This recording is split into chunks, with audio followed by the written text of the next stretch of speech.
Quando minha mãe gritou aquela frase, Eu respondi o que foi, mãe? não foi apenas uma discussão comum dentro de casa. Foi como se algo antigo, pesado e acumulado há anos tivesse finalmente rompido. Eu estava parada no meio da sala, ainda com o uniforme do trabalho, o corpo cansado depois de um dia longo e o cheiro de gordura impregnado na roupa. Minhas pernas doíam, minha cabeça latejava, mas nada disso parecia importar para ela. O que importava era a pilha de contas que ela jogou nas minhas mãos, como se eu fosse a responsável por cada atraso, cada aviso vermelho, cada ameaça de corte. Ela não perguntou como tinha sido meu dia, não quis saber se eu tinha comido, não demonstrou qualquer interesse em mim como filha. Seus olhos estavam duros, cheios de algo que eu já conhecia bem, cobrança misturada com ressentimento. Se você é tão inteligente, tão estudada, então pague suas próprias contas, ela disse, em tom de desafio.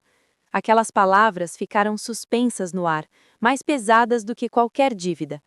Por fora eu permaneci em silêncio.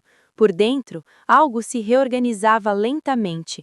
Durante anos eu tinha aprendido a engolir esse tipo de fala. Aprendi cedo que naquela casa, amadurecer não era uma escolha, era uma obrigação. Desde adolescente eu trabalhava, estudava e entregava praticamente tudo o que ganhava. Sempre ouvi que era para o nosso bem, que éramos uma equipe, que família funcionava assim. Mas naquele momento algo estava diferente. Aquela frase não soou como um pedido, soou como uma sentença. Enquanto ela continuava falando, listando gastos, atrasos e responsabilidades que nunca tinham sido combinadas, minha mente voltou no tempo. Lembrei de quando meu pai foi embora. Não houve grandes explicações, apenas malas, portas batendo e um silêncio que nunca mais foi preenchido. Depois disso, a casa mudou. A mulher que antes ria, que fazia planos e conversava comigo sobre o futuro, se transformou em alguém sempre cansado, sempre irritado, sempre à beira de um colapso financeiro e emocional. Aos poucos, sem perceber, eu deixei de ser apenas filha.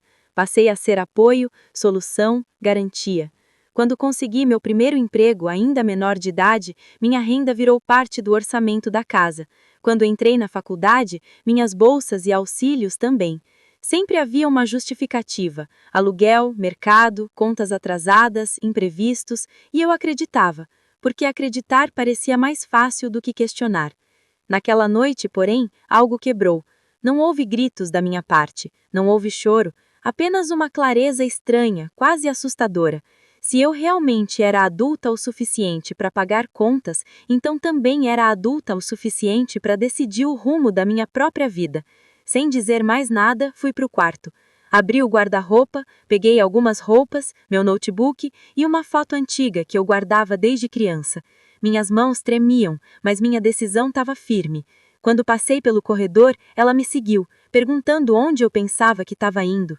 Respondi com a voz baixa, quase calma demais para a situação. Você disse que eu devia pagar minhas próprias contas, então é isso que eu vou fazer. Vou viver minha vida.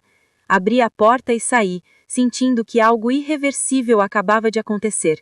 Naquela noite não dormi na minha casa. Dormi no sofá de uma amiga, em um lugar apertado, simples, mas que me oferecia algo que eu não sentia havia muito tempo: segurança. Deitada ali, olhando para o teto, entendi que aquela discussão não era sobre dinheiro, era sobre controle, sobre culpa e sobre anos sendo responsabilizada por uma vida que não era só minha.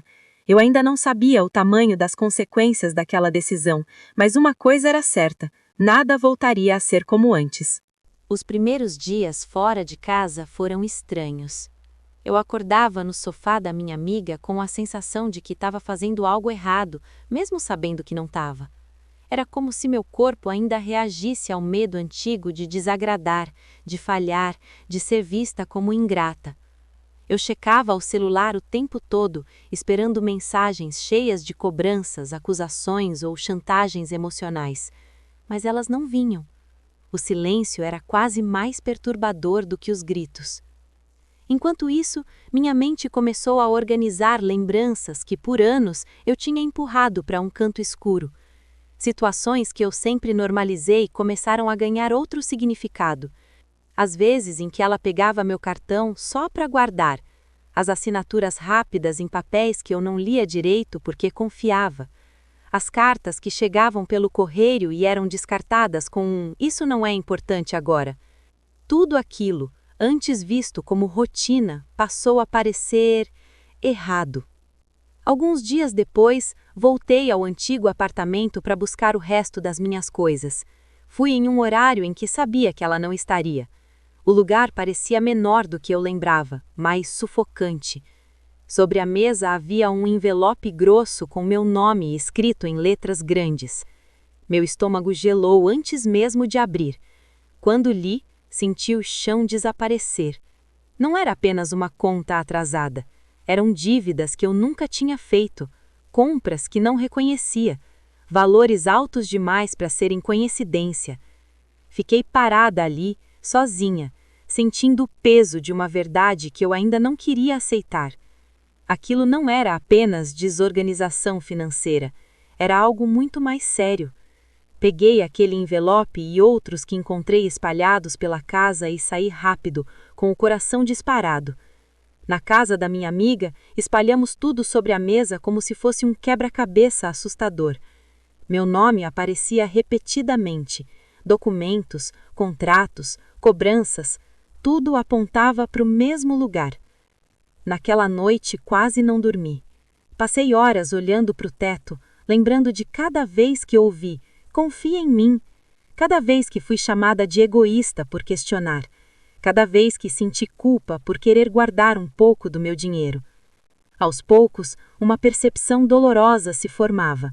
Eu não tinha sido apenas pressionada, eu tinha sido usada. No dia seguinte, tomei uma atitude que nunca imaginei tomar. Procurei orientação. Não foi fácil. Andar até aquele lugar simples, sentar diante de uma pessoa desconhecida e explicar tudo, me fez sentir exposta, frágil. Mas também foi ali que ouvi algo que mudou completamente minha visão. Você não é responsável por escolhas que não fez. Aquela frase ficou ecoando na minha cabeça.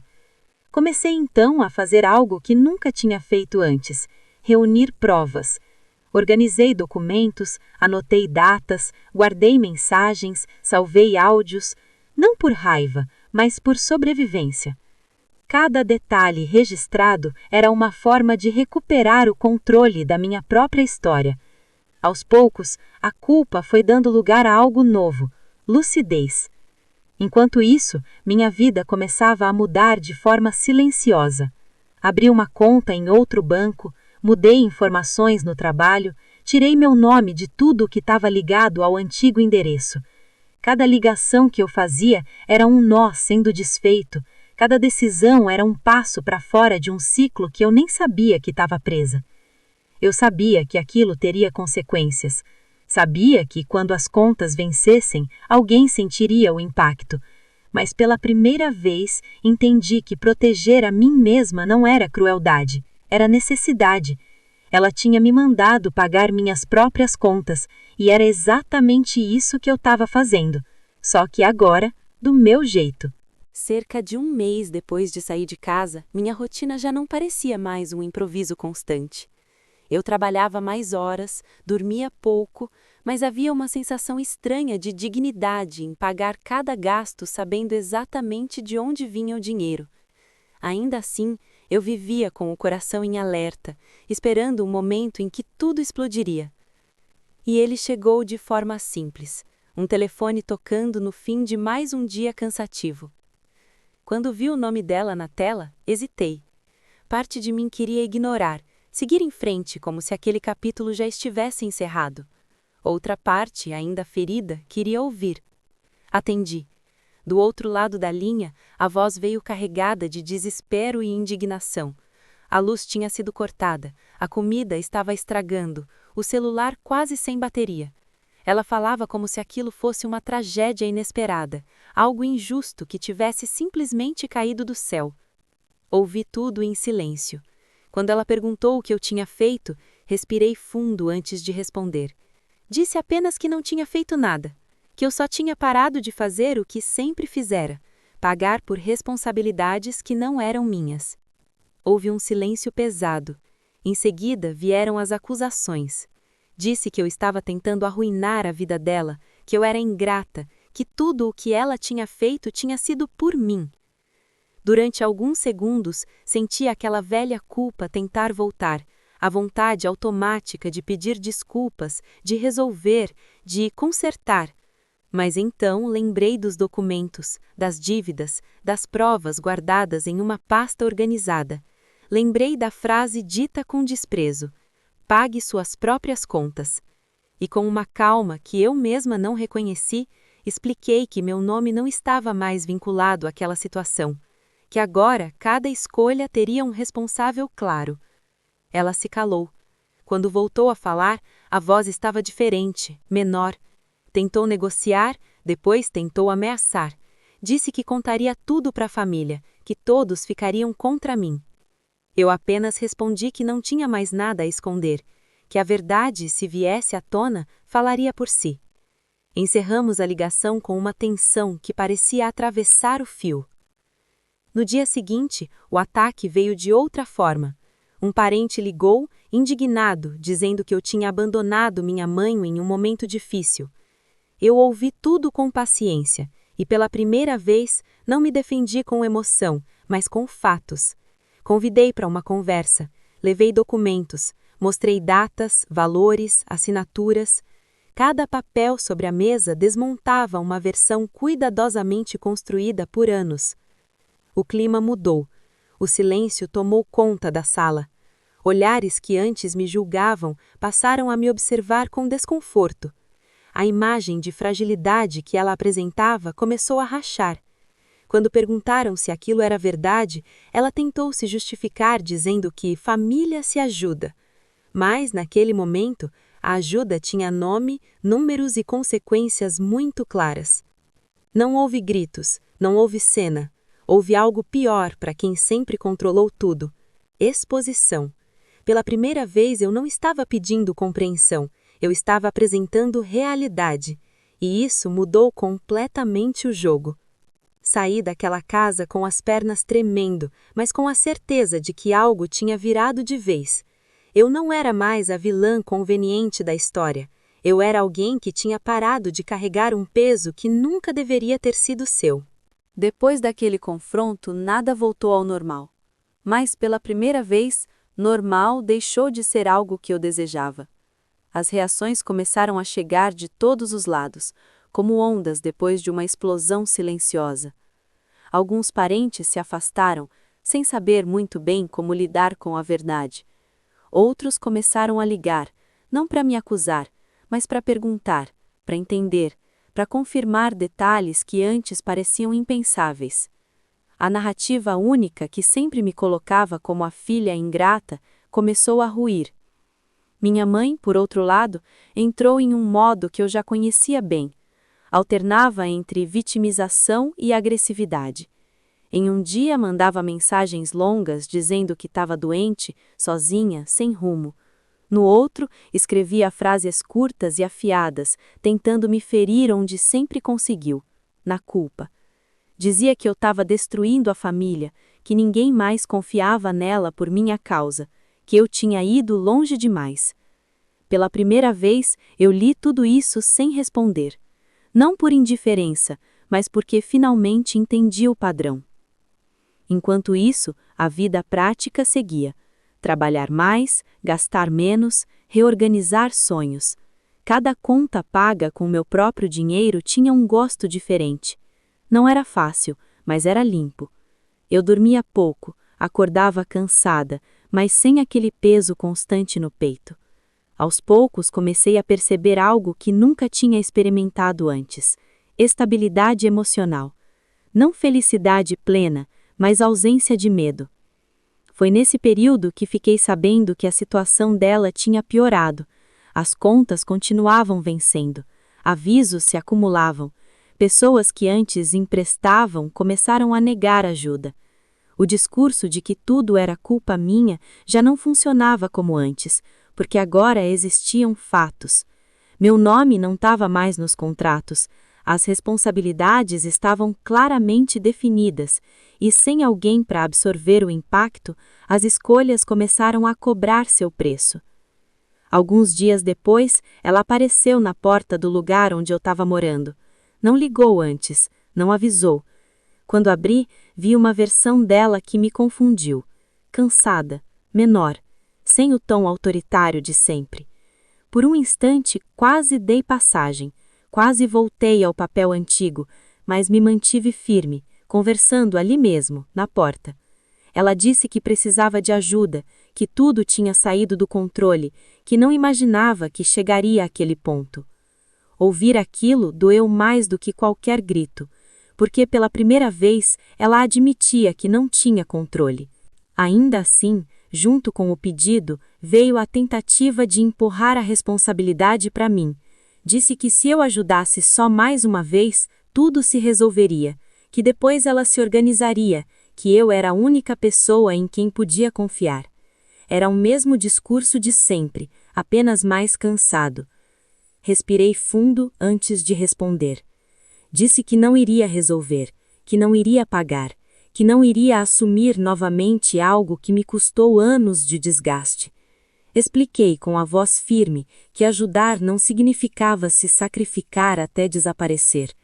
Ela chorou, disse que eu estava sendo fria. Eu respondi que estava sendo justa. Houve um silêncio longo, desconfortável. Ela foi embora sem dizer adeus. Naquele momento, entendi que algumas relações não acabam com uma grande briga, mas com a recusa silenciosa de continuar sustentando o que só funciona à base de culpa. E eu tinha acabado de recusar. Os dias que vieram depois daquele último encontro foram silenciosos. Um silêncio diferente de tudo que eu já tinha vivido. Não era o silêncio tenso de quem espera uma explosão, nem o silêncio pesado de quem engole palavras. Era um silêncio de encerramento. Pela primeira vez, não havia mais discussões pendentes, nem contas escondidas, nem decisões que não eram minhas. Havia apenas a realidade, crua, mas honesta. Aos poucos, as consequências seguiram seu curso, não por vingança, nem por desejo de punição, mas porque escolhas têm efeitos, mesmo quando alguém tenta empurrá-los para outra pessoa. Eu soube que ela perdeu o apartamento, que precisou pedir abrigo a parentes que, agora, impunham limites claros, que pela primeira vez ninguém se ofereceu para resolver tudo por ela. E, estranhamente, isso não me trouxe alegria, trouxe confirmação. Confirmação de que eu não era a vilã da história, de que eu não tinha destruído nada, eu apenas parei de sustentar um sistema que só funcionava às minhas custas.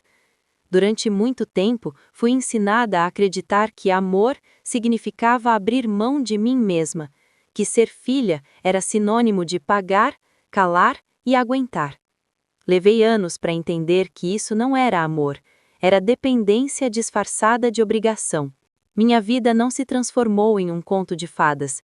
Eu continuei trabalhando muito, continuei contando cada gasto, continuei lidando com o medo de errar. Mas agora tudo isso vinha acompanhado de algo novo, autonomia. Cada pequeno avanço era meu, cada dificuldade também. E pela primeira vez, isso era justo. Houve noites em que chorei, não de culpa, mas de luto. Luto pela mãe que eu gostaria de ter tido, pela relação que nunca foi saudável, pela infância em que amadureci cedo demais. Aceitar isso foi mais difícil do que sair de casa, porque significou aceitar que nem todo vínculo pode ser salvo apenas com o esforço de um lado. Em uma dessas noites, reli mentalmente aquela frase que iniciou tudo. Se você é tão inteligente, deveria pagar suas próprias contas. Ela foi dita como ataque, como humilhação, mas acabou se tornando um divisor de águas. Eu paguei minhas contas. Paguei com trabalho, com coragem, com noites sem dormir e com decisões difíceis. E ao fazer isso, deixei de pagar as contas emocionais de outra pessoa. Hoje, quando penso em tudo o que aconteceu, não vejo uma história sobre dinheiro. Vejo uma história sobre limites, sobre aprender que ajudar não é o mesmo que se anular, que família não deveria significar medo constante de decepcionar, que crescer, às vezes, exige ir embora. Se existe algo que aprendi, é que ninguém deveria carregar o peso da vida de outra pessoa como prova de amor. Amor que exige sacrifício infinito não é cuidado, é prisão. E a liberdade começa no momento em que você decide não repetir aquilo que te machuca, mesmo que venha de quem você mais ama. Essa não é uma história de vitória sobre alguém, é uma história de sobrevivência, de alguém que ouviu uma frase dura demais e decidiu transformá-la em um ponto final. E se você chegou até aqui, talvez já tenha sentido algo parecido. Talvez ainda esteja vivendo isso. E talvez, assim como eu, esteja percebendo que algumas viradas não acontecem com gritos, mas com decisões silenciosas que mudam tudo.